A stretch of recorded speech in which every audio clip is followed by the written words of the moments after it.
So if we look at North America, and you can see the incidence rates are shown there in recent years for Canada, Mexico, and the United States, and one would say, gee, you know, women are doing pretty well. And what I'd like to do over the next 5 or 10 minutes is convince you that there are groups that are not doing well in multiple countries. I want to say that I apologize. I do not have the knowledge of Canada and Mexico that I do of the U.S.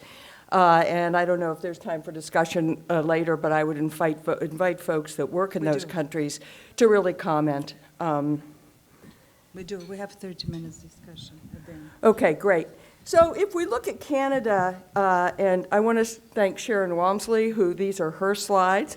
New infections among women are really 78% attributable to heterosexual sex, 22% intravenous drug use. And if we look over, the last 30 years or so, you'll see in the blue line that the number of HIV new infections in injection drug use has come down as we really sort of understood the pathophysiology of HIV. IDU-related transmissions really came down in most countries. I'd want to just point out that in Canada, it continues to go down, though this only goes out to 2011. You'll see more recent data from the U.S. suggesting it's going up. What I'd like to call your attention to are really the heterosexual non-endemic individuals which have risen over the past 2 decades, and also the heterosexual endemic, which is really, I think, the big story in Canada. Indigenous people, many of whom live in Saskatchewan, you can see the crude rate per 100,000 of infections, and you can see that it's really gone up as compared to the dark blue line, which is the rest of Canada. And if you look at the Aboriginal population in Saskatchewan, you can see the infection rates are astronomical. Clearly, this is a group that has been left behind. If we take a whirlwind tour and go south of the border to Mexico, I think there are really sort of 3 groups. The prevalence among sex workers is 7%. I couldn't really get good figures for incidence, so I would caution you that these are prevalence figures. Prevalence among people who inject drugs is 2.5%. Stephanie Strapty, who's going to be giving a plenary at Croy, has written about really the intravenous drug use among men and women really just south of the U.S. border where that is centered. And then if you look at transgender women, and this is true obviously in many places, there's a very high prevalence. Women left behind 90-90-90. In Mexico, according to the UN AIDS report, only 58% of pregnant women access antiretroviral therapy. Clearly work to do there. If we go to the U.S., men are shown on the left, women on the right, and you see that 85% of women have heterosexual transmission, 15% intravenous drug use. But, you know, within that 15%, there are enormous disparities. If you look at the third set of bars down, 58% of HIV infections among women are African-American women, despite the fact they only constitute 13% of the U.S. population. And this rate, though it has come down somewhat, it really continues to be a group that is continually at risk.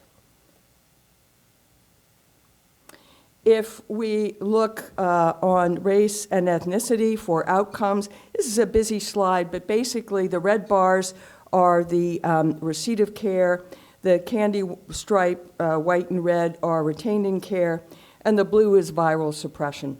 And if you look at Black and African American, you see that virologic suppression is well under 90%.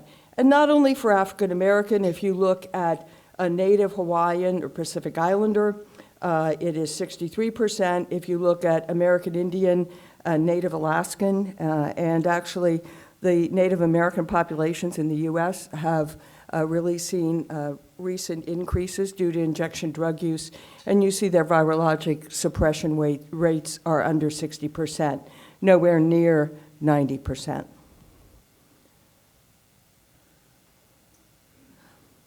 I think, though, the thing over the last couple of years, and I work in the heartland in West Virginia, it's a rural area, has really been the changing face of HIV epidemiology really related to people who inject drugs.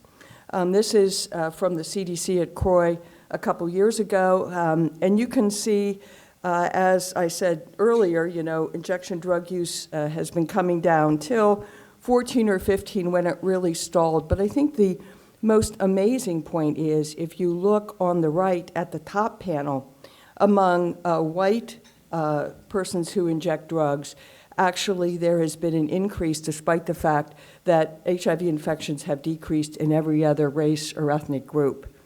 And if you look at the bottom of those three panels, you see that actually the rate is going up in areas outside large metropolitan areas.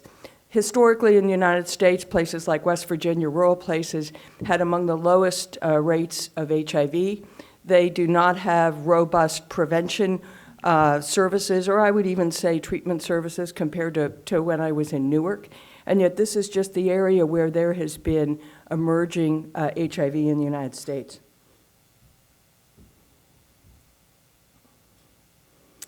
If we look at, and this just sort of, I think, recapitulates the previous slide, but you can see among women who inject drugs, you can see that 50% of those who have diagnosis of HIV are white. So this is a population that really has not, I think, had focus and robust preventive services before this time.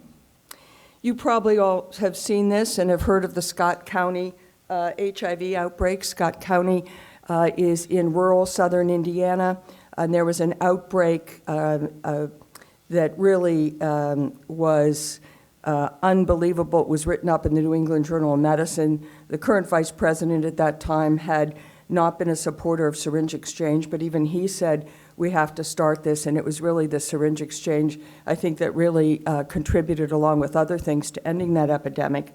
There have been recent papers, had syringe exchange been available, many of the cases would have been prevented. The CDC subsequently looked at 220 counties that were vulnerable to HIV or HCV.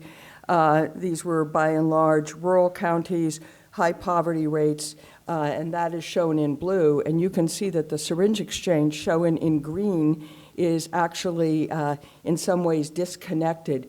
The orange are both. And let me tell you a story. So at the Croy meeting, there is going to be a presentation about an outbreak in Cabell County. Cabell County was one of those 220 counties. Actually, only two counties that were, of those 220, have had HIV outbreaks since this was published.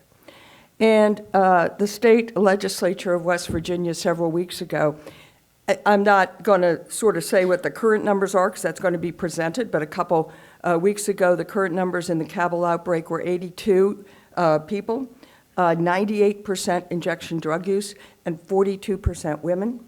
And the state legislature introduced a bill 2 weeks ago to outlaw syringe exchange.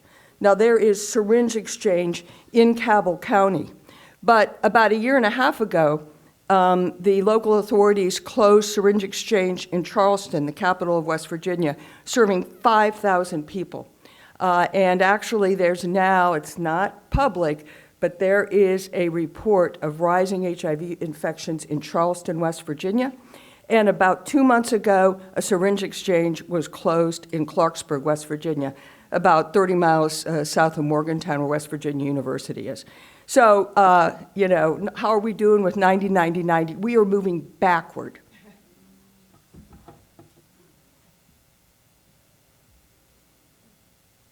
If we, this slide really, again, is similar to the previous one, but this slide is really stratified by risk group. And again, if you look at injection drug use there in the middle, male and female, you see again suppression rates are well below 60%. I think I would be remiss if I stood up here and talked about, populations being left behind in North America and did not address transgender women.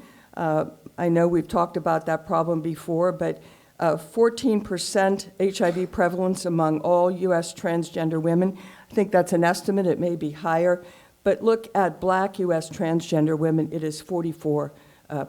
And I'd presented earlier with Mexico a prevalence of 17%. If you look on the right among HIV diagnoses among transgender women, and again, this is U.S., you can see half are African American Black, not quite a third are Hispanic, and then the other groups there. And I think traditionally, this just, really points out the fact that there is stigma, that testing has really lagged, and, outcomes with virologic suppression. There are some good clinics, but not many. I mean, even in West Virginia, and there's a person who started a transgender clinic, and it is fabulous, and that's exactly what, really needs to happen. So, in conclusion, key groups of women being left behind, there are many. Indigenous women in Canada, in the United States, sex workers, we didn't talk about that, but the HIV prevalence among sex workers, women in Mexico is 7%. Pregnant women in Mexico, 58% are accessing ART, according to UNAIDS. And I can say actually in rural West Virginia, where access to health care is not great, it is not uncommon, particularly among women who inject drugs to present shortly before delivery without prenatal care. And I had a junior faculty member that actually looked at, we've had a guideline, a rule, every pregnant woman should get tested for HIV. Actually, as of a couple years ago, only about 70% were, and it was a very conservative study. We weren't taking anybody who just showed up with an obstetrical complication. These are women that had multiple prenatal visits in the university system, and they were not being tested for HIV. Women who inject drugs, this really makes me nuts because there was a recent RFA at NIH, we set a proposal, and the comments were, well, this should not be just concentrating on women. This should be concentrating on everybody.